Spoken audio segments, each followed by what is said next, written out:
Semoga cukup terang ya buat kamu lihat ya. Ya, oke, minggu ini adalah saya akan menyampaikan materi yang tidak bisa saya sampaikan secara online.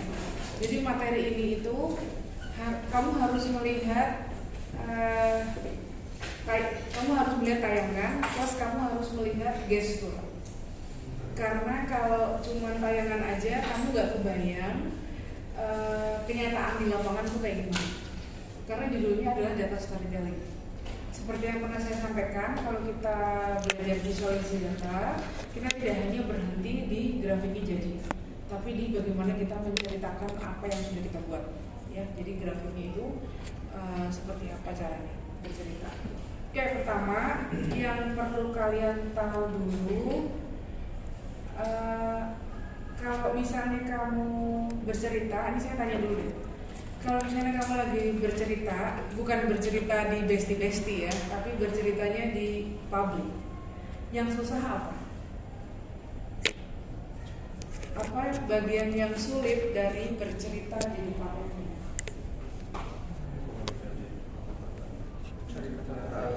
Merangkai kata-katanya, harus yang puitis nggak ya, atau harus yang biasa aja nggak ya? Ada lagi yang susah dari bercerita di depan umum? Mental. Oke. Tapi sepanjang kamu sampai semester ini kamu udah pernah presentasi di depan kelas kan? Iya. Udah pernah. Oke. Oh, kelompok. Tapi kalau single fighter belum pernah. Belum. Berarti saya akan pertama kalinya udah kamu untuk presentasi seorang ini. Ya. Daripada nanti pertama kali waktu interview kerja, nah itu lebih parah lagi. Ya, oke. Di sini masih bisa diperbaiki, besok kamu masih bisa masuk kelas lagi, ketawa-ketawa lagi. Tapi kalau interview kerja, belum tentu Pak. Ya. Oke, pertama kali yang akan saya berikan adalah ilustrasi tentang stigma yang harus kamu patahkan dulu ketika kamu jadi pencerita di depan umum. Kamu biasanya takut karena nggak yakin, atau bisa juga malah kamu merasa kamu sudah pede banget karena merasa orang lain tuh tahu. Orang lain tuh tahu. Saya ulang ya, nada bicaranya. Orang lain tuh tahu. Jadi maksudnya apa? Kamu berpikir bahwa orang lain itu udah ngerti sama yang akan kamu sampaikan. Jadi karena kamu merasa udah ngerti, kamu akan cerita dengan biasa aja. Ya seperti yang kita tahu ya. Kita udah tahu ya. Itu ternyata juga bisa bahaya. Jadi kalau saya lagi uji skripsi, itu yang lebih banyak ketemu anak-anak yang kayak gini. Kamu tidak yakin sama yang kamu omongin, terus kamu mencoba meyakinkan saya di saat kamu sendiri nggak yakin. Gitu. Jadi ada di tengah-tengah. Kita jangan menganggap bahwa orang lain itu udah pasti tahu, tapi juga jangan beranggapan bahwa kita lah yang lebih tahu. Itu yang agak bahaya ya. Makanya kalau storytelling, kita biasanya ngelihat kekuatan diri kita. Kamu termasuk orang yang cepat ngapalin nggak? Atau cepat baca situasi nggak? Kamu termasuk orang yang kayak gimana? Karena kalau kamu termasuk yang gampang ngomong, gampang cerita, biasanya nggak butuh banyak alat bantu. Tapi mayoritas dari kita sayangnya nggak kayak gitu. Jadi lebih banyak orang yang malu-malu, kena mental duluan sama gimana caranya untuk bisa ngomong di depan umum. Kalau buat saya cuma satu, yang susah ngomong di depan umum, nggak didengerin. Nggak enak kan? Nggak didengerin, itu nggak enak. Oke, jadi kalau kita mau storytelling sama data, tentu saja kita akan bawa sesuatu yang kita tayangkan sebagai datanya. Plus ini ada beberapa tips yang bisa kamu pakai untuk kamu bisa lebih mantap bercerita. Yang pertama adalah kamu harus tahu konteksnya. Jadi audiens kamu siapa. Kemudian kamu tuh ingin mereka kamu kasih tahu apa. Karena bisa jadi konsep yang di depan tadi itu sama sekali salah. Orang itu sama sekali mereka belum tahu sampai kita ceritain. Oke, terus yang kedua, kamu harus punya alat perang yang benar. kamu harus punya grafik yang benar, yang efektif. Terus yang ketiga, eliminate clutter. Clutter itu berarti adalah nggak usah pakai hiasan-hiasan yang berlebihan. Bukan di kitanya, di grafiknya. Tapi di kitanya juga membantu sih. Jadi nggak usah terus heboh sendiri kalau mau presentasi. Jadi pembawaan diri itu kan juga mempengaruhi. Terus yang keempat adalah fokus pada attention. Jadi yang mau diperhatikan itu yang mana? Kenapa kayak gitu? Karena bisa jadi kita punya grafik yang banyak bentuknya. Kalau bikin bar chart itu barnya banyak. Tapi ketika kamu harus storytelling, ternyata nggak semua grafik yang kamu buat itu harus kamu pakaiin penampilan yang dominan. Penampilan yang dominan itu gimana maksudnya? Semuanya kamu kasih warna tebal-tebal, kamu kasih corak, atau kamu kasih tulisan-tulisan, dan itu malah menjadi nggak fokus sama attention. Dan yang terakhir adalah tell story. Kalau tell story ini saya ada pertanyaan lagi. Kamu tahu nggak apa bedanya deskripsi dengan narasi? Pernah mendengar keduanya ya? Pernah, oke. Jadi kamu tahu nggak kalau deskripsi dan narasi itu hal yang berbeda? Yang kamu pahami deskripsi sama narasi itu apa? Itu istilah apa? Deskripsi narasi itu istilah apa? Saya ambil bahasa Indonesia waktu kelas berapa ya? SMA. Terus kamu belajar bikin paragraf ya kan? Oke, belajar bikin paragraf itu kan bercerita kan?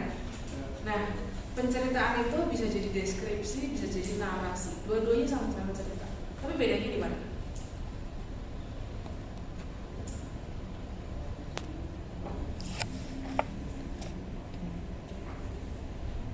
Kalau deskripsi itu kayak gini nih. Saya ngajar di kelas berukuran 5 meter x 5 meter. Ada 2 laki-laki di sebelah kiri, ada 10 mahasiswa di sebelah kanan. Ada kursi bahannya ini, ada proyektor di tengah, ada sound di sebelah situ, ada korden, keramiknya warna putih, mejanya warna putih, dan sebagainya. Itu deskripsi. Jadi apa maksudnya? Kamu ngajak audiens untuk menceritakan kondisi saat itu. Ada apa? Kondisi. Tapi kalau narasi, kamu tahu narasi itu? Kamu tahu past tense, present tense, future tense, tahu nggak? Kalau bahasa Inggris, apa itu?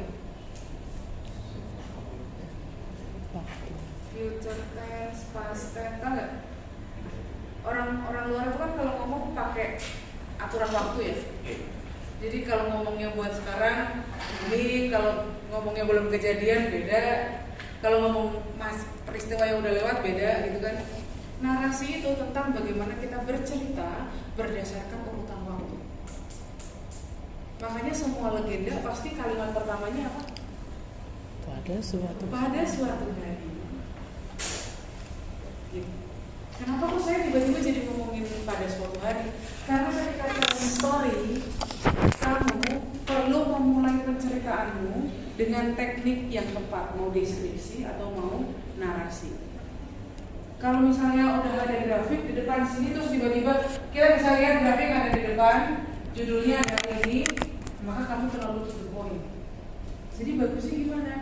Kayak pakai teknik pada suatu hari. Jadi kamu ceritain dulu isunya tuh apa, kapan kejadiannya. Habis itu baru kamu ngomong. Dari kejadian itu dihimpun data sedemikian rupa sehingga keluar grafik kayak gini. Kalau kamu mau ngomong bahasa informal ya boleh, tapi nggak boleh sama CEO ya. Tapi kalau CEO yang menyamar boleh pakai bahasanya informal. Tapi kalau saya harus ngomong sama atasan saya, kamu jangan banyak-banyak pakai kalimat yang gaul-gaul, kata-kata yang nggak baku ya. Oke, tadi kita lihat tipsnya ada 5. Terus sekarang ini saya ulangi lagi, kamu udah belajar jenis visualisasi. Saya tekankan lagi, kalau kamu mau berangkat dengan grafik yang susah-susah, maka tandanya kamu udah langsung akan mengajak audiens tuh kayak gini. Orang-orang baru masuk, udah siap, sekarang kita lari. Padahal harusnya kalau olahraga itu kan pemanasan dulu ya. Jadi pemanasan itu tuh harus dikasih tahu dulu di depan dengan cara gimana? Kamu tampilin dulu angka yang tulisannya gede. Terus habis itu baru kamu pelan-pelan ngalir ceritanya. Kenapa kok angkanya bisa itu dari mana? Kayak kamu login portal ya, pertama kali kamu akan lihat IPK yang tulisannya segede gambreng. Oke? Kan nggak terus login portal langsung nonton transkrip kan ya? Iya. Oke? Jadi kayak gitu. Kenapa kok ditaruh summary-nya dulu? Karena kamu harus dikasih informasi yang paling gampang dulu buat diingat. Nginget angka kan gampang, tapi nginget grafik nggak gampang. Jadi kamu kasih dulu angka yang gedenya, baru habis itu kamu pindahin grafiknya. Kamu kasih ke detail yang lebih kecil-kecil angkanya. Terus tuh ada bar yang banyak. Jadi kita ceritanya pelan-pelan ya. Grafiknya kamu boleh pilih, terserah kamu yang mau kamu pakai yang mana. Yang kira-kira cocok dengan data kamu yang mana. Oke, ini ada lagi contohnya. Grafik apa ini? Sebelah mana nih lagi? Kiri? Sebelah kiri grafik apa nih? Scatter plot kan? Ada namanya dong. Tinggal baca dong. Oke, scatter plot tuh kan ciri khasnya beda ya, titik-titik-titik kan gitu intinya. Oke, jadi seperti kelereng yang kamu lepaskan dari tangan untuk jatuh, dia akan berlarian kemana-mana. Ya, dia akan berlarian kemana-mana mengikuti nilai pada sumbu X dan sumbu Y. Oke, sekarang gini, kalau misalnya kelerengnya benar-benar terpecah, jadi ada yang ke kanan, ada yang ke kiri, ada yang ke bawah, kamu mau ceritanya mulai dari mana? Karena kan scatter plot itu lebih acak ya posisi datanya dibanding dengan grafik yang punya ini bar chart kayak gitu kan, tinggi, arah satu arah bisa dilihat. Tapi kalau scatter plot, kamu mungkin bisa jadi akan bingung cara ceritanya dari mana. Ini saya kasih tahu lagi, bercerita sama memahami sendiri itu hal yang berbeda ya. Kalau memahami diri sendiri itu kamu cuma diam ngeliatin, kamu ngerti maksudnya. Tapi kalau cerita, kamu ungkapin yang ada dalam kepalamu itu terus kata-kata kan. Jadi kamu harus tahu gimana caranya menceritakan grafik yang bentuknya udah kesebar itu tadi.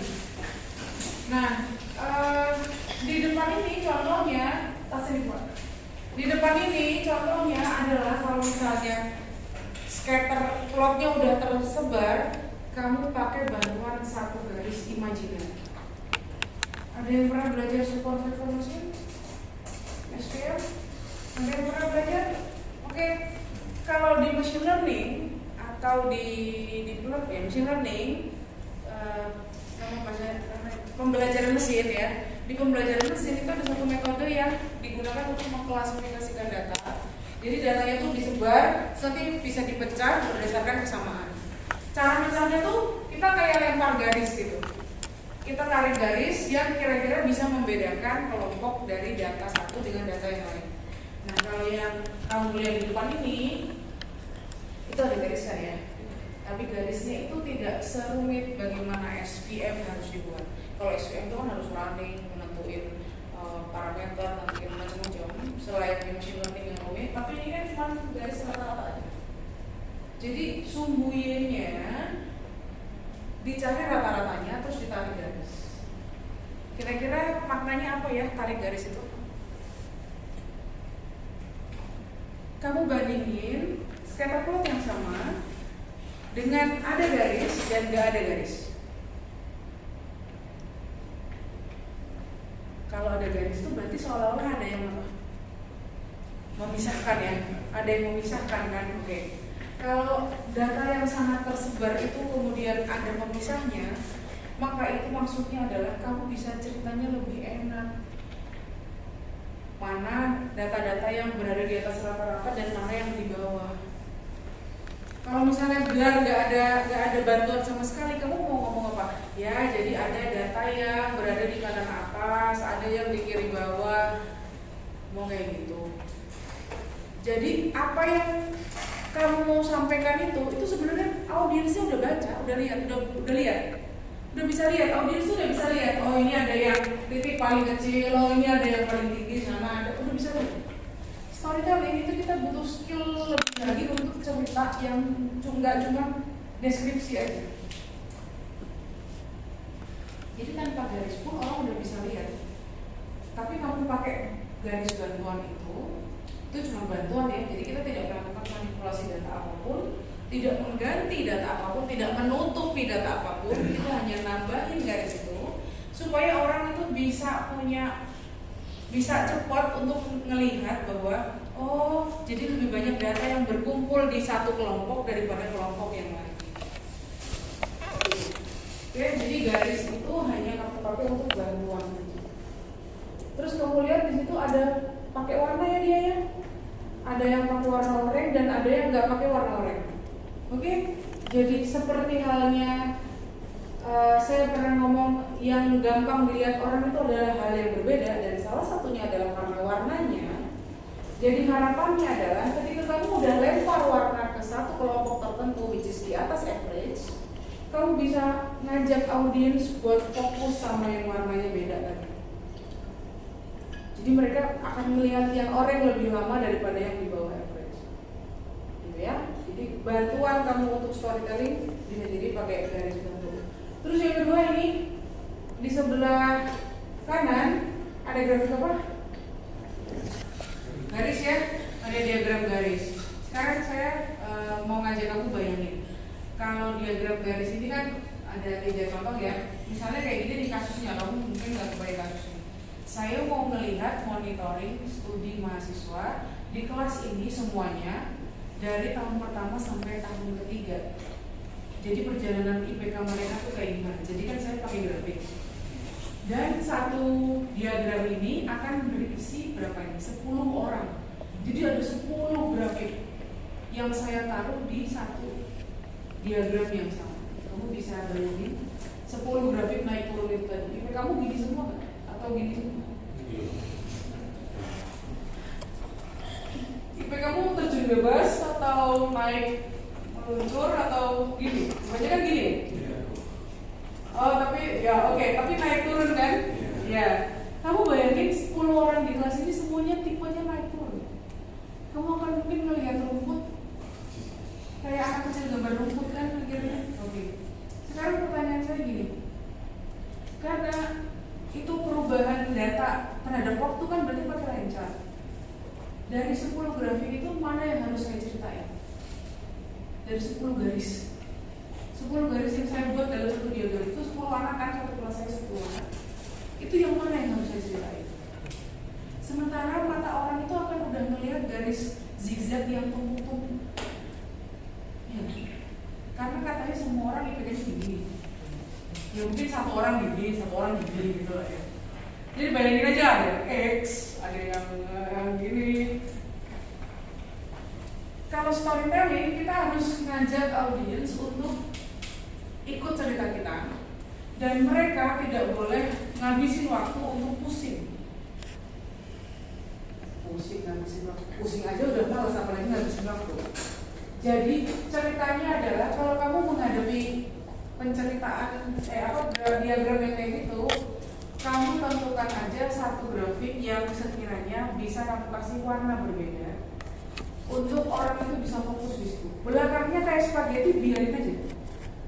Belakangnya biarin aja, cakap dulu, tapi cuma ada satu grafik yang kamu kasih warna sebagai bekal untuk kamu bercerita. Misalnya siapa si ketua kelas, misalnya siapa si senior, untuk melihat bahwa tipikal IPK itu kebanyakan kayak gini bentuknya. Ya, jadi yang dikasih warna cuma satu. Ini padahal kan katanya ada 4. Kamu bayangin bentuk visual kayak gini dibandingin dengan yang A warna merah, B warna kuning, C warna biru, D warna hijau. Jadi warna-warni dalam satu grafik. Kamu mau fokus ke warna yang mana sih? Kalau merah, biru, kuning, hijau dalam satu grafik bersama. Tapi kalau kayak gini, kamu semua pasti setuju bahwa cuma ada satu grafik yang warnanya kontras. Dan orang pasti akan melihat di situ. Oke? Jadi gunakan pewarnaan yang signifikan dengan warna backgroundnya. Oke nih, ada grafik sebelah kiri.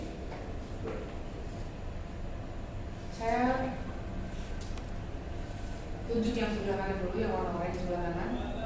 Itu tingginya kan hampir sama ya. Grafik yang seperti ini tingginya cenderung tidak menarik untuk diceritakan. Karena kelihatan kayak nggak ada perannya gitu. Terus orang bikin jadi signifikan, biar kelihatan signifikan lah, biar kelihatan kayak aku unggul jauh gitu loh.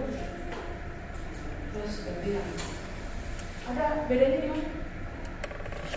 Itu dari 0%. Iya, yang ini bukan dari 0%, oke? Jadi ada manipulasi yang nggak boleh. Hanya untuk memberikan kesan saya unggul jauh. Padahal sebenarnya nilai aslinya hanya selisihnya 4% ya. Oke. Kamu bisa bayangin 4% itu berapa bandingin sama 100%. Kalau 100% segini, harusnya 4% itu berapa? Segini kan? Enggak dong, ya kan? Kita kan punya logika untuk berpikir ya, bahwa proporsi itu bisa kita lihat gitu loh. Kalau cuma 4%, masa grafiknya langsung begini? Nah itu yang bahaya. Oke, jadi kamu tahu persen itu adalah pengetahuan umum yang orang udah bisa bandingin, orang dewasa bisa bandingin. Jadi jangan bikin grafik yang seolah-olah bagus hanya untuk memperbaiki, hanya untuk meninggikan penceritaan. Oke, kalau yang sebelah kanan itu topiknya adalah pewarnaan ya. Jadi kalau kamu bikin bar chart untuk membandingkan kategori, kamu boleh tumpuk bar chartnya, tapi kamu lihat bahwa kayak gini. Yang sebelah kiri sama sebelah kanan, pewarnaannya cuma ada di satu pasir. Oke, terus kamu disuruh bandingin kayak gini. Kalau pewarnaannya ditaruh di paling bawah, di ruas yang paling bawah, sama kalau pewarnaannya ditaruh di ruas yang tengah-tengah, jadi dia kayak ngambang. Kalau ini kan dia kayak di tanah gitu, napak tanah, sedangkan ini kayak ngambang. Jadi tergantung bagaimana kita mau mendeliver penceritaan kita, mau bandingin kategori misalnya, atau hanya mau fokus ke sebuah kategori tertentu. Ini kan kalau tumpuk 3 kayak gini kan berarti ada 3 kategori ya, misalnya Amerika, Eropa, Asia misalnya kayak gitu. Oke ini saya ada grafik tapi ini lihatin aja. Oke, ada sebelah kiri sama sebelah kanan. Ya, yang di sebelah kiri itu sama dengan sebelah kanan. Sekarang saya tanya kayak gini, karena tadi salah satu komponen kita bisa storytelling yang bagus adalah choose effective visual. Kalau kamu mau jadi presenternya, kamu mau pakai tool visualisasi yang sebelah mana? Yang kayak sebelah kiri atau kayak yang sebelah kanan? Kanan. Oke, berarti kamu udah punya pilihan. Saya nanya kenapa? Sudah diurutkan. Sudah diurutkan. Seberapa signifikankah mengurutkan data itu dibanding dengan yang nggak urut? Aspek apa yang bikin kamu lebih suka data itu urut daripada yang nggak urut?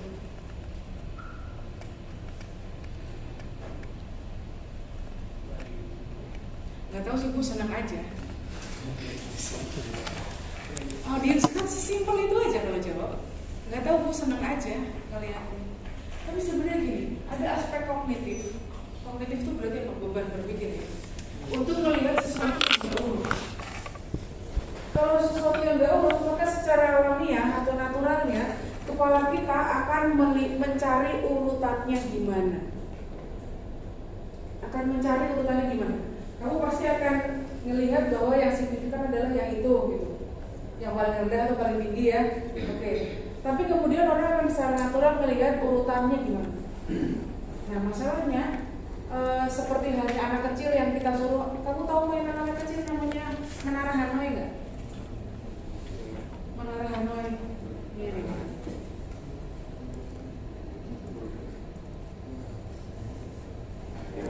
Mau masukin. Tahu ini kan? Kamu pikir ini mainan yang mudah? Stacking. Buat anak kecil. Oke, jadi buat anak kecil ini adalah mainan yang berkali-kali salah. Berarti kan tandanya apa? Kita lihat bahwa aktivitas mengurutkan itu merupakan kognitif yang gede. Kalau kamu nggak merasa itu kognitif yang gede, ya bisa jadi kamu udah sangat terbiasa ngurut-ngurutin sesuatu, sehingga kamu merasa kayaknya ngurutin nggak segitu capeknya gitu. Tapi percayalah, audiens kita itu juga sama pikirannya kayak kita, dia secara natural akan ngurutin data. Itu yang paling kecil pasti yang paling rendah ya. Terus habis itu sebelahnya terus habis itu dia akan bolak-balik matanya untuk ngomper. Itu nggak enak. Jadi biar lebih nyaman audiensnya, kasih yang versi udah terurut. Oke? Selain menyenangkan, ketika datanya udah terurut, audiens itu akan langsung beralih ke pikiran berikutnya. Kalau misalnya mereka tahu bahwa nomor 1 itu adalah capacity building, mereka udah nggak lagi ngurutin karena udah urut. Pikiran mereka akan beralih, oh jadi human service sama atu, lebih kecil ya. Jadi udah nggak ngurutin lagi, pikirannya itu udah beralih ke menganalisis yang berikutnya. Jadi oke, mengurutkan itu 1 poin plus. Ada lagi? Kenapa sebelah kanan lebih bagus? Bayangin kalau kamu harus nyeritain grafik ini. Kenapa yang kanan lebih oke untuk kamu pakai? Warna itu biru gelap sama biru terang untuk yang lebih kecil. Biru terang sama biru. Oke, pemilihan warna. Oke. Hurufnya lebih gede, oke, lebih clarity-nya lebih bagus, lebih jelas. Kalau misalnya kayak gini, miring-miring. Ivan kamu yang presentasi terus, kelihatan nggak pro, karena kamu sendiri masih nggak clear sama apa yang mau kamu sampaikan. Oke, jadi kasih tuh yang gede-gede hurufnya gini, yang kira-kira manusiawi lah untuk kamu lihat. Oke, terus kalau masalah penggunaan warna itu reference ya. Saya mau naruh merah sama pink juga nggak apa-apa. Saya mau naruh hijau tua sama hijau muda juga nggak apa-apa. Tapi maksudnya gini, benar pewarnaan itu ngefek. Tapi bukan di pemilihan warnanya apa, tapi di keputusan kita kasih warnanya dibanding dengan kalau itu semua plain warnanya atau satu warna kayak gitu. Oke, balik lagi ya, memahami data itu beda hal dengan menceritakan data. Kalau memahami kan ya, iya. Tapi kamu ngomongnya kan kamu harus nyampe. Oke, jadi kalau misalnya kamu mau melakukan pewarnaan, saya tanya dulu deh pertanyaan berikutnya. Kenapa tulisannya adalah 4 dan 3?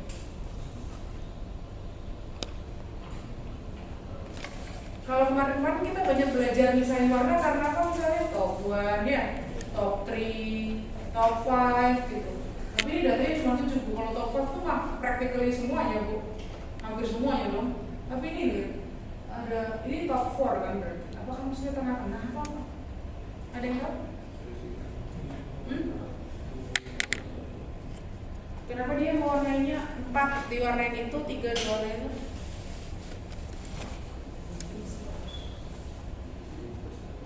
Coba kamu baca dari judulnya lagi ke bawah. For areas. Kenapa?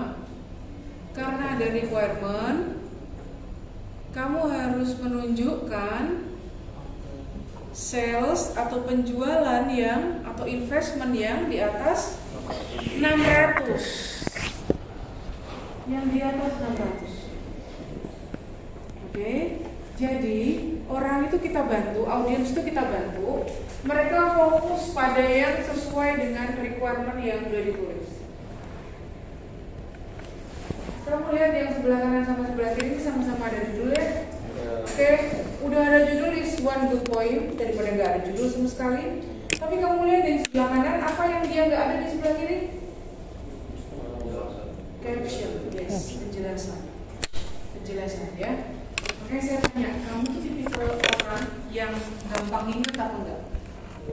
Kalau kamu nggak gampang ingat, bisa jadi kan kamu akan persiapan dengan bikin skrip misalnya, ngapalin dulu atau pakai teks gitu ya. Jadi kalau di storytelling, grafik itu bisa didampingi sama caption kayak gini. Ya, jadi ada penjelasannya. Dan penjelasannya juga sifatnya naratif. Karena orang itu secara natural akan melihat dari atas ke bawah. Jadi jangan langsung dikasih grafiknya. Assalamualaikum Kasih warahmatullahi pengantarnya wabarakatuh. dulu. Kepada segenap sivitas akademika dan pengunjung Universitas Ahmad Yani, dalam 10 menit lagi kita akan memasuki waktu sholat asar. Kami menghimbau Bapak Ibu untuk bersiap-siap menuju masjid guna melaksanakan sholat berjamaah. Demikian pengumuman ini disampaikan, semoga kita senantiasa mendapat hidayah dan rahmat dari Allah Subhanahu wa Ta'ala. Wassalamualaikum warahmatullahi wabarakatuh. Oke. Ya, jadi dikasih judul itu penting, dikasih caption itu lebih penting lagi. Jadi ada pengantarnya. Jadi kamu nggak tiba-tiba langsung di sini ada grafik tentang enggak ya, tapi itu di mana dulu tuh. Nah, jadi ada sejarahnya itu sudah melakukan investasi dari 2006. Dan sekarang kita mau melihat apakah ada misalnya kayak area investasi yang nilainya. Oke, jadi kasih teks aja nggak apa-apa, kasih pengantar supaya kamu nggak ngeblank waktu ngomong. Ya, jadi ada persiapan ngomong apa. Oke, ini juga udah pernah saya tampilkan. Kamu mengubah grafik yang jelek ayat 1 untuk jadi grafik yang lebih modern atau grafik yang lebih clear, makanya pakai baca. Tapi poin saya sama kayak penjelasan sebelumnya, kamu lihat bahwa kita pakai narasi yang menceritakan kemarin tuh kejadiannya kayak gini loh. Nggak tiba-tiba langsung disuruh lihat grafik kan, ada judul terus kamu kasih komentar. Kamu lihat ada tulisan how do you feel about science? Itu ada pertanyaan ya. Kita boleh ngasih judul yang kalimat tanya. Karena biasanya masyarakat tuh gampang ke-trigger sama kontroversial. Sesuatu yang kontroversi. Makanya dikasih pertanyaan, terus kamu kasih penjelasan before after. Ini ceritanya kayak bandingin berita sukses gitu loh. Jadi kita kan mau melihat perbedaan ya. Harapan orang itu kan kalau suruh compare tuh ada bedanya. Makanya karena secara natural orang itu pengen ngelihat perbedaan ya di highlight aja pakai warna yang dominan. Kalau memang perbedaannya ada. Oke, ini ada juga ganti ke grafik garis. Sini nih. Ini contoh penceritaan lagi. Kita pakai scatter plot. Oke, terus ini isunya kayak gini. Kamu lihat tadi kalimatannya di atas ya. Ada riset yang mau membuktikan apakah memang pekerja perempuan digaji lebih rendah daripada pekerja laki-laki di perusahaan. Oke, jadi biasanya isu gender itu kan kontroversi. Orang itu bakal terus berdebat itu selamanya gitu. Oke, jadi kalau sesuatu yang diperdebatkan dalam jangka panjang itu memang sangat bikin orang ingin ngomong, orang ingin baca, orang ingin belajar. Terus kita pakai scatter plot karena kita survei ke orang-orang perempuan usia sekian, terus mereka akan nyebutin gaji tahunannya itu berapa. Dilempar pakai scatter plot, disurvei dari banyak bidang pekerjaan, dari mulai IPA ke IPS. Terus kamu lihat di situ kita pakai konsep yang sama di scatter plot, pakai garis bantu. Garis bantunya yang tengah warna hitam itu adalah sebuah garis yang labelnya adalah equal wages. Equal wages itu maksudnya gimana? Kita punya angka yang dimana kita anggap itu nilai yang sama. Jadi gaji perempuan sama laki-laki itu digaji di angka yang sama tuh angka itu gitu. Terus kamu lihat sebaran scatter plotnya di mana? Di bawah. Di bawahnya equal wages ya. Kalau misalnya nggak ada garis itu sebenarnya nggak bisa-bisa aja, tapi kita bantu pakai garis untuk melihat bahwa ya ternyata emang summary-nya bener sih. Ini ada tambahan summary. Gaji perempuan itu ternyata kebanyakan memang selalu di bawah laki-laki. Di Ya walaupun nggak semua ya, kalau direkturnya perempuan, stafnya laki-laki kan jadi nggak benar ya. Tapi kebanyakan adalah bentuknya kayak gini ya, di bawah. Oke. Ada pertanyaan sama seperti judul, kemudian kamu kasih caption. Caption itu yang sifatnya argumentatif. Argumentatif itu berarti apa? Bisa buat bahan debat. Apakah benar gini gitu. Jadi orang itu biar mau dengerin kita, biasanya emang kita bikin mereka melek dulu dengan masalah, bikin melek dulu dengan ada pertanyaan. Makanya saya kadang senang kalau ngajar terus saya kasih pertanyaan terus jawabannya beda-beda. Kelasnya terbelah kan? Karena orang jadi ngeh sama jawaban orang lain. Wah, ternyata kok nggak sepemikiran sama saya. Oke.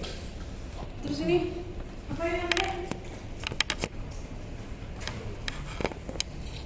Belum belajar, ya. Udah pernah nyobain ini praktikum? Belum. Oke. Untuk apa? Tampilan ini sebenarnya bukan cuma tentang storytelling, tapi saya ada judul di situ namanya visual encoding. Visual encoding itu kan proses terjemahan sebenarnya, proses menerjemahkan. Kalau kamu terbiasa ngelihat data yang bentuknya angka, nggak enak, terus kamu terjemahin biar enak dilihat. Nah, proses nerjemahinnya itu pakai yang namanya visual encoding. Bentuknya macam-macam. Nanti habis ini kita lihat sedikit ya.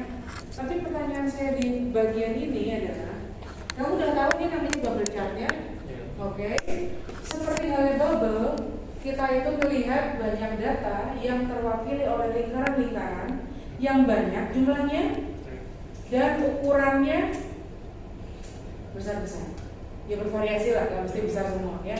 Ukurannya bervariasi. Kita sepakat ya bahwa semakin besar area bubble-nya, tandanya adalah nilainya semakin tinggi. Oke? Ya, nilainya semakin besar juga. Jadi linear. Semakin gede bubble-nya, semakin gede juga nilainya. Oke. Berarti kamu bisa lihat di sini yang bubble-nya paling tinggi itu warna apa dan kategori yang mana ya? Ya kalau nggak S, K sama G ya. Oke. Paling tidak kayak gitu. Oke. Kamu bisa bandingin juga kalau ABC itu berarti jauh lebih kecil gitu kan. Sekarang saya kasih bubble chart yang kedua. Habis itu bisa. Langsung pada berkomentar kan? Oke. Karena kamu melihat tampilan yang berbeda dengan bubble chart sebelumnya. Apa yang bikin kamu wow? Apa? Ukurannya lingkaran sama semua, hitam. Oke, Bu, bubble chartnya jelek. Right. Bu, bubble chartnya nggak kayak tadi warna-warni. Dan apa nih Bu ketumpahan spidol?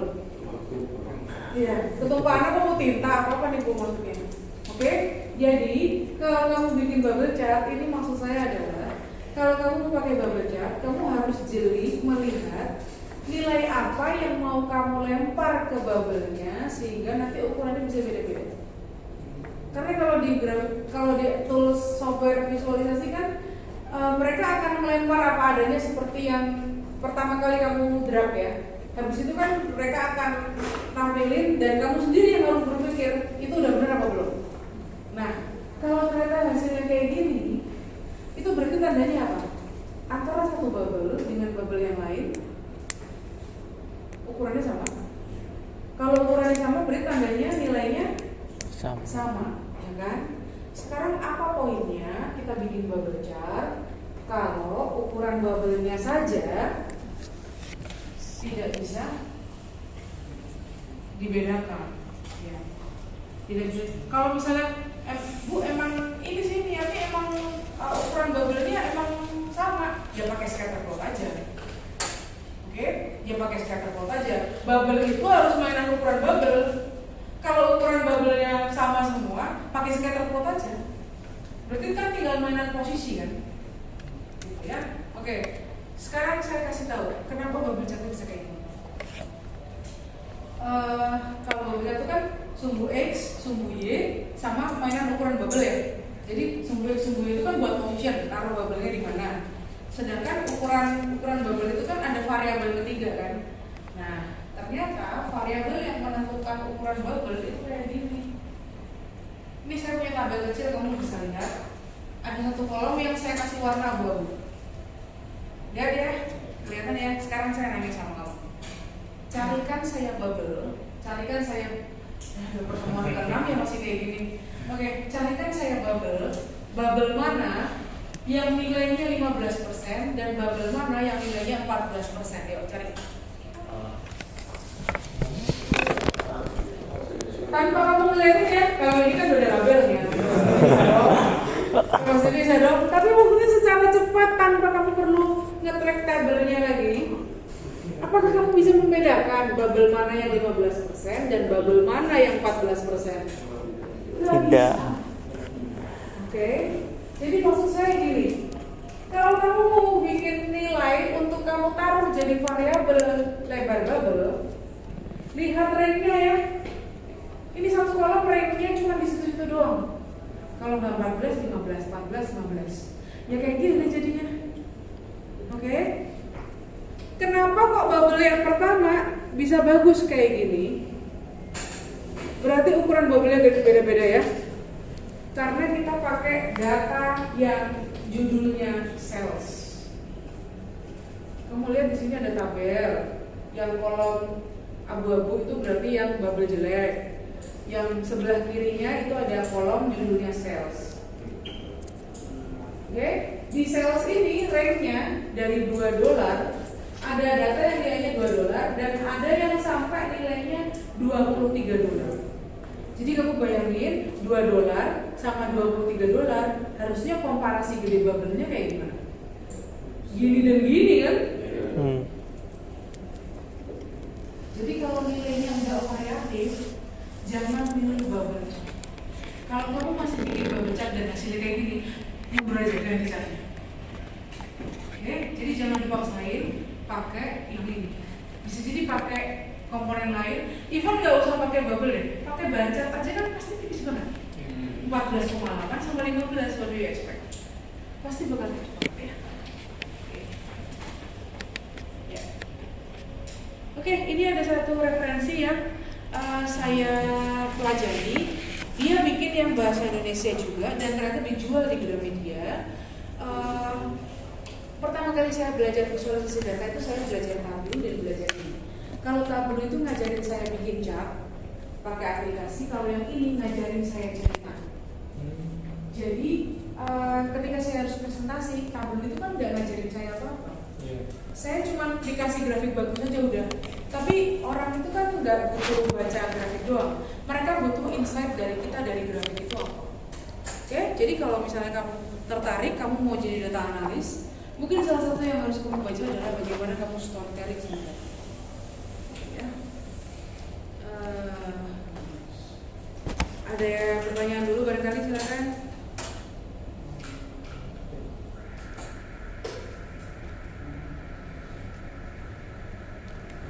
Oke, kalau nggak ada pertanyaan, saya lanjut ya. Oke. Saya punya tampilan di depan ini. Saya cuma punya pertanyaan kayak gini sama kalian.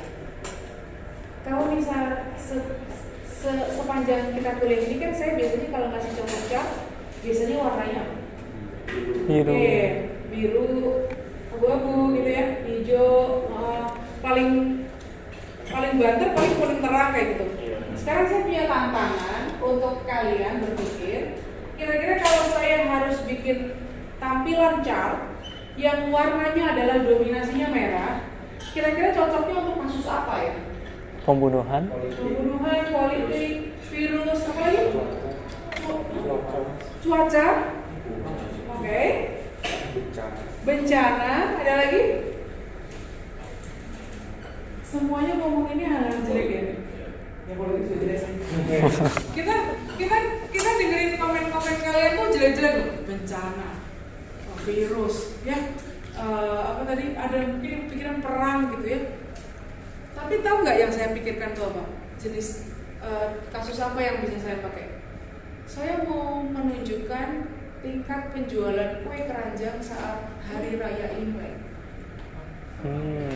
pada merah. Saya ulang ya. Kamu tadi berpikir yang bencana, virus, politik, angka kematian gitu-gitu kan. Tapi yang saya pikirkan itu adalah saya mau bikin tema visualisasinya adalah jumlah penjualan kue keranjang saat hari raya Imlek. Happy nggak? Happy. Nggak ada sedih-sedihnya itu. Oke?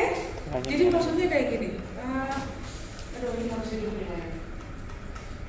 Kalau kamu udah banyak ngerti warna, ya naik motor aja juga tahu betul rambu lalu lintas tuh ada warna. Kamu tahu nggak setiap rambu lalu lintas yang dilarang, itu ada maknanya. Kalau biru apa, merah apa.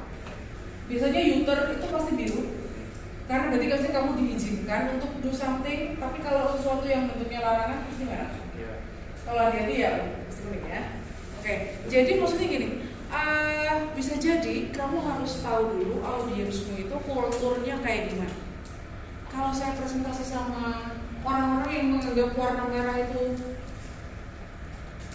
kesejahteraan lah, mau gimana? Buat mereka merah tuh happiness, kuning tuh happiness. Makanya McD kan lagunya merah dan kuning. KFC juga merah. Karena mau itu, persepsinya mau itu yang ditampilkan. Tapi kalau ternyata topiknya kayak tadi yang kamu sampaikan ya, itu kan bukan berarti kamu terus salah, bukan berarti saya salah. Bener kan kalau Imlek tuh warnanya kayak gitu, hari ini merah, terus besoknya awal puasa hijau gitu, berubah kan? Kamu punya makna terhadap sebuah Imlek, dan kamu juga nggak salah. Kemarin kebanyakan orang akan menganggap merah itu a sign of warning. Ya bener ya. Jadi kita sama-sama nggak salah. Cuman bedanya persepsi aja. Bisa jadi eventnya itu akan mempengaruhi arti dan warna. Kalau 5 menit lagi itu nggak nyala, berarti kita pakai. Ternyata berdasarkan survei psikologi, warna itu paling banyak yang bisa dipakai dalam satu tampilan maksimal adalah 6. Bukan bisa dipakai, yang bisa dipahami itu adalah 6. Lebih dari itu kayak overdosis ya, sampai begitu. Tapi terus kamu jangan kayak gini ya, Bu, itu kan 6. Jadi saya mau bikin pie chart yang 6 warna ya, Bu. Pie chart 6 warna, karena kan kata Ibu 6, bukan kayak gitu maksudnya ya. Jadi untuk satu momen kita bisa memanfaatkan salah satu atau salah duanya aja. Jangan terus 6 warna itu kamu mix jadi satu dalam satu tampilan. Oke, itu sama aja kayak saya ngajar kuliah terus ada yang pakai baju merah banget, ada yang pakai baju putih banget, ada yang ya bener sih emang signifikan warnanya, tapi untuk dalam satu tampilan itu not really good. Oke, jadi warna itu sudah saya tulis di situ, tapi sebenarnya dia punya makna. Oke, red itu ya sebenarnya emang mayoritas orang anggapnya itu danger. Emang hal yang negatif memang benar, kalian mayoritas pasti berpikir kayak gitu. Tapi ternyata setelah saya lihat lagi ada yang beranggapan merah itu hal positif. Ya, oke. Saya akan kesini sebentar.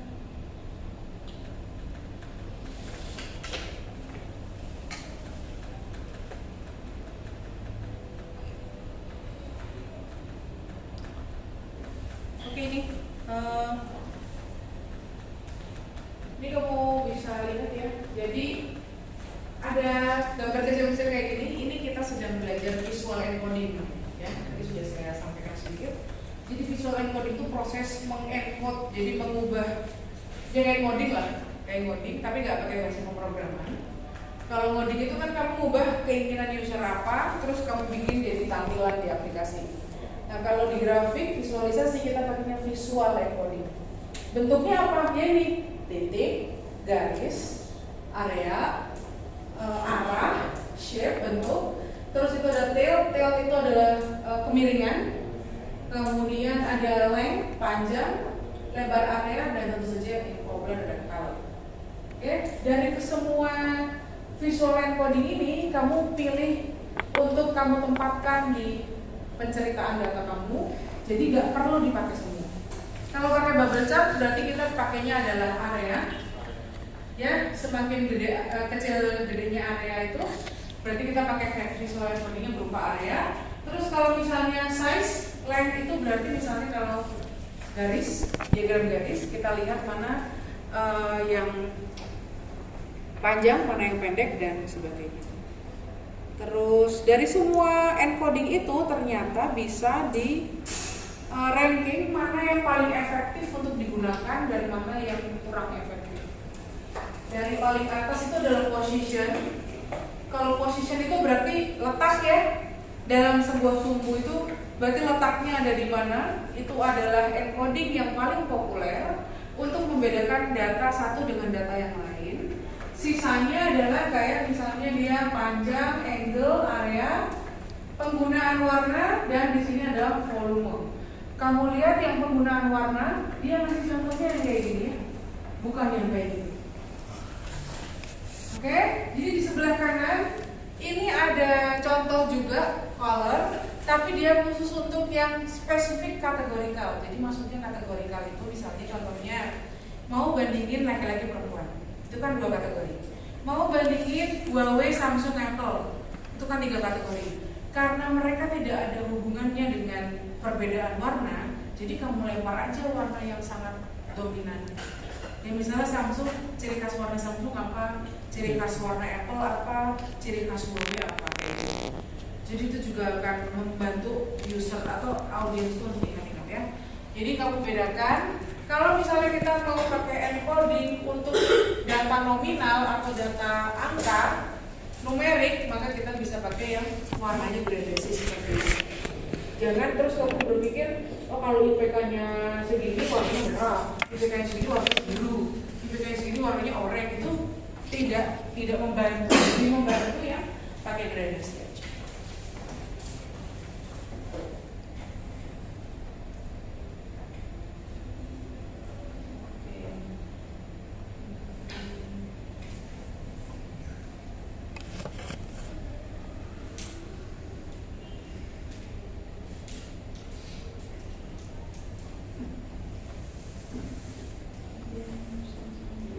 Oh ya, ini dia. Oke. Ini ada satu contoh ya yang bisa membantu kamu dalam membuat penceritaan. Kita ulang lagi, kita tidak melakukan manipulasi terhadap data, kita tidak menutupi data, kita menampilkan data apa adanya. Ketika penceritaan, kamu harus mempertahankan data itu yang apa adanya, tetapi bisa kamu improve dengan menambahkan alat bantu. Contohnya kayak gini misalnya, saya bikin grafik yang memperlihatkan perbedaan aktivitas ekspor dan impor. Jadi bentuknya angka dari tahun ke tahun ya, ekspor impor itu kan trading, perdagangan yang kita lihat pergerakannya dari tahun X ke tahun Y. Jadi tahun awal ke tahun akhir. Maka akan bisa di-display pakai diagram garis. Nah, sekarang persoalannya adalah ketika kita mau storytelling, orang itu tanpa kita ngomong ekspor segini, impor segini, orang itu udah bisa lihat. Ya, nih, orang itu udah bisa lihat. Kamu udah bisa kasih warna, kamu udah bisa kasih garis, arahnya kemana, tanpa kita harus cus, mereka itu udah bisa lihat sendiri. Ketika kita storytelling, kita harus ngomong yang lebih jauh dari itu. Oke, jadi sekarang jadi maknanya apa? Saya udah tahu ekspor segitu, impor segitu, saya harus ngerti apa lagi? Terus kamu masih ngomong, dimulangin lagi ekspor segini, impor segini, aku udah ngerti. Jadi itu yang kita lakukan. Kalau kita storytelling, kita tuh kehabisan bahan lah. Untuk kita harus cerita apa gitu. Nah, ternyata ini dikasih solusi. Kita bikin format gambar diagram yang lain, yang tidak memanipulasi nilai ekspor impornya, tapi kita hitung selisihnya. Jadi maksudnya gini, kalau ekspor impor itu kan kayak orang jual beli ya. Orang itu lebih banyak ekspornya atau lebih banyak impornya. Kalau lebih banyak ekspornya itu berarti apa tadi? Orang lebih banyak jual daripada beli kan? Kalau kebalikannya kan berarti orang lebih banyak beli daripada jual. Ketika kita mempresentasikan data ini, kita tuh harus bisa kasih pandangan, kasih wawasan. Oke, jadi kalau ekspornya lebih tinggi kita harus gimana? Kalau impornya lebih tinggi kita harus gimana? Jadi kalau kondisinya ekspor lebih tinggi dari impor, berarti tandanya uangnya apa? Saving kan? Tandanya kan saving ya. uangnya ada sisanya kan. Kita membuat grafik yang menunjukkan bukan lagi tentang angka ekspor impor, tapi tentang bagaimana selisih dari ekspor impor itu bergerak. Oh, kalau tahun pertama savingnya segini, tapi terus turun di setelah 5 tahun. Jadi angka yang kita present itu enggak lagi cuma di angka aslinya, tapi di bagaimana kalau data ini diolah kembali. Oke, jadi makanya di situ ada original data, or aslinya tuh kayak gitu. Terus sebelah kanan itu adalah kalau misalnya kita olah lagi, jadi diturunkan lagi, ekspor impor itu menjadi data informasi yang lain. Oke, ini habis tes kan kita programnya adalah presentasi ya. Jadi nanti akan ada masa di mana kalian bisa saya kasih kesempatan untuk presentasi seorang diri di depan. Dan ketika presentasi seorang diri itu, tenang aja, saya tidak akan pakai ekspektasi kamu pasti jago. Ekspektasi saya adalah kamu pasti belegak-beleguk. Untuk pertama kali saya nggak boleh langsung kayak gitu. Kamu pasti jago, dan ketika kamu nggak jago saya marah. Kan saya nggak lagi ngetes seorang presenter atau public speaker. Kamu harus berada di level dimana ekspektasinya itu paling rendah, supaya ya saya udah tahu pasti dia belegak-beleguk, tapi besok pasti dia ada improvement gitu. Nah, maksudnya gimana? Kalau misalnya kamu masih beginner, jadi tidak terbiasa atau tidak familiar dengan proses mempresentasikan data, paling enggak kamu bisa kayak gini, pakai teknik single target. Single target maksudnya gimana? Audiens diajak melihat nilai yang itu aja udah. Misalnya kamu pakai scatter plot, kalau scatter plot itu kan nilainya terpencar gitu ya. Yang paling menarik itu apa? Nyeritain yang paling jauh. Pencarannya paling jauh. Jadi nyebar lereng, terus yang lari paling jauh itu yang kamu ceritain. Udah, fokusnya di situ aja. Ya, jadi orang itu mendengarin kamu karena kamu bisa melihat satu poin yang berbeda. Single target namanya. Terus kalau misalnya kamu udah punya kesempatan berikutnya untuk kamu presentasi, kamu harus udah bisa multiple target. Multiple target itu maksudnya gimana? Kita udah nggak lagi ngelihat cuma satu titik doang ya. Ya misalnya kayak di sini nih, saya ngelihat tadi yang datang pertama kali siapa. Tapi nanti pertemuan berikutnya saya akan bisa compare anak-anak yang datang pertama kali itu cewek atau cowok bandingin sama yang datangnya belakangan. Compare kan? Saya nggak lagi cuma ngelihat yang datang paling awal doang, satu orang. Tapi besoknya saya ngelihat yang datang paling awal sama datang berikutnya itu ada kesamaan nggak? Kalau bandingin tuh kan kayak gitu. Oh, ini yang datang paling awal nih biasanya yang angkatan segini nih, yang telat-telat tuh angkatan segini biasanya kayak gitu. Oke, jadi kita compare ya. Tahap kedua. Terus tahap ketiga, ketika kamu udah nambah jam terbang lagi, kamu lihat semua orang, semua data kamu lihat. Oh, jadi anak kelas itu kalau datang pasti nggak lebih dari 15 menit. Jadi 15 menit pertama semua orang pasti udah kumpul. Itu kan saya ngelihat semua orang. Saya nggak lagi ngelihat yang paling cepat, saya nggak lagi ngelihat yang paling cepat dengan yang paling lambat, tapi saya ngelihat semua orang. Ya, jadi namanya adalah summarize. Kalau kamu misalnya kamu pikir, kalau cuma ngelihat compare atau summarize saya udah bisa sok aja, nggak apa-apa. Kamu tampilin visualisasi, terus kamu present yang menurut kamu udah bisa nangkep poin komparasinya itu apa? Atau secara kesimpulan semuanya itu kayak gimana? Boleh aja. Oke, karena kalau orang presentasi yang dinilai nggak cuma grafiknya doang, tapi kitanya dan insight-nya tuh dapat apa enggak? Oke, jadi insight itu bukan yang terlihat di grafik ya. Kalau udah tampil di grafik sih, saya udah ngeliat aja, saya nggak usah presentasi, orang udah bisa lihat. Tapi insight itu yang disampaikan, kalau grafiknya kayak gini, then what? Terus kenapa? Terus apa? Ya, kayak gitu yang perlu saya sampaikan, karena saya masih ada satu meeting lagi yang online ya, yang untuk menggenapi karena nggak boleh habis UTS katanya. Jadi sebelum UTS harus 7 kali. Oke, jadi antara minggu ini sampai minggu depan nanti akan saya cari waktunya ya, supaya kamu bisa cek materi saya. Resensinya nanti juga di sini. Oke, Terakhir sebelum kalian meninggalkan kelas.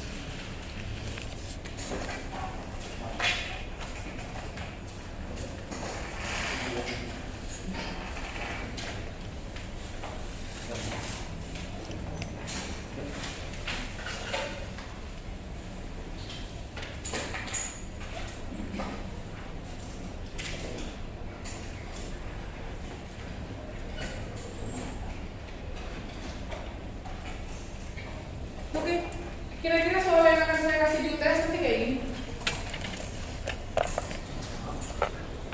Ini potongan dari sekian ya, tapi bukan ini soalnya. Tapi modelnya kayak gini.